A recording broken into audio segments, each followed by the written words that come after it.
എല്ലാ കണ്ണുകളും ജന്തർ മന്ദിർ എന്ന ഐതിഹാസിക മുഖത്തേക്കാണ്.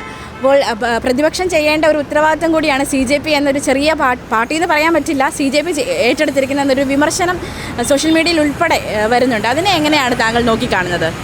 CJP ഏറ്റെടുത്തു എന്നുള്ളതല്ല, ഈ ഗവൺമെൻറ് എന്ന നടപടി എടുത്തു എന്നുള്ളതാണ്. ഒരു ഇഷ്യൂ ഗവൺമെൻറ് മുമ്പിൽ വരുന്നു, അത് ജെനുവിനാണ് ഇല്ലേ, ജെനുവിനാണെന്ന് ഇന്ത്യയിലെ മുഴുവൻ ജനങ്ങൾ ഒരുപോലെ ചിന്തിക്കുന്നു. കാരണം ഒരു പരീക്ഷ നടത്തി അത് വേണ്ട വിധത്തിൽ കൈകാര്യം ചെയ്യാൻ പറ്റിയില്ല, അതിനകത്ത് തിരിമറികളുണ്ടാകുന്നു, അതിനെക്കുറിച്ചുള്ള ആവലാതികളുണ്ടാകുന്നു. സ്വാഭാവികമായിട്ടൊരു ഗവൺമെൻറ് ചെയ്യേണ്ടതെന്താണ്? അതിനൊരു പരിഹാരം ചെയ്യണം.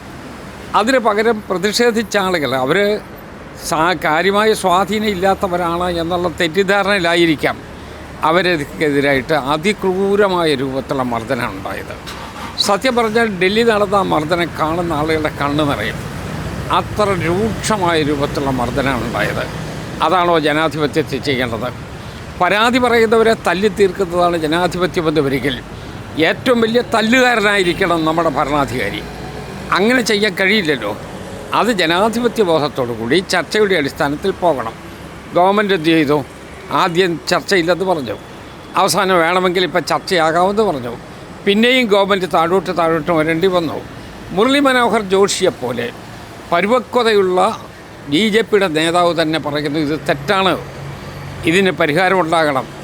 അദ്ദേഹത്തിന് പോലും ഇത് പറയേണ്ടി വന്നു എങ്കിൽ ഗവൺമെൻറ് എത്ര തെറ്റായ രൂപത്തിലാണ് നീങ്ങിയത് എന്നാലോചിക്കണം.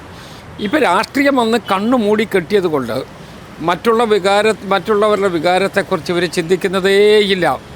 അതുകൊണ്ടാണ് ജനാധിപത്യ ബോധം ഒരിക്കലുമില്ലാത്ത വിധത്തിലുള്ള ഒരു സമീപനമുണ്ടായത്. അത് തെറ്റാണ്. ഇന്ത്യൻ സമൂഹത്തിന് അത് ഉൾക്കൊള്ളാൻ കഴിയില്ല. അണ്ണേ ഹസാരെ പോലെയുള്ള ആളുകൾ പോലും വളരെ സജീവമായി രംഗത്ത് വരുന്ന സ്ഥിതിയിലേക്ക് വന്നില്ലേ? ഇന്ത്യൻ യുവത്വം അതിനെ അംഗീകരിക്കാതിരിക്കാൻ സാധ്യമല്ല എന്ന് പ്രധാനമന്ത്രി പോലും പറയേണ്ടി വന്നില്ലേ? അതൊക്കെ എടുത്ത നടപടി തെറ്റാണ് എന്നുള്ളതിൻ്റെ റിപ്പൻറ്റൻസ് ആയിട്ടാണ് ഞാൻ കണക്കാക്കുന്നത്.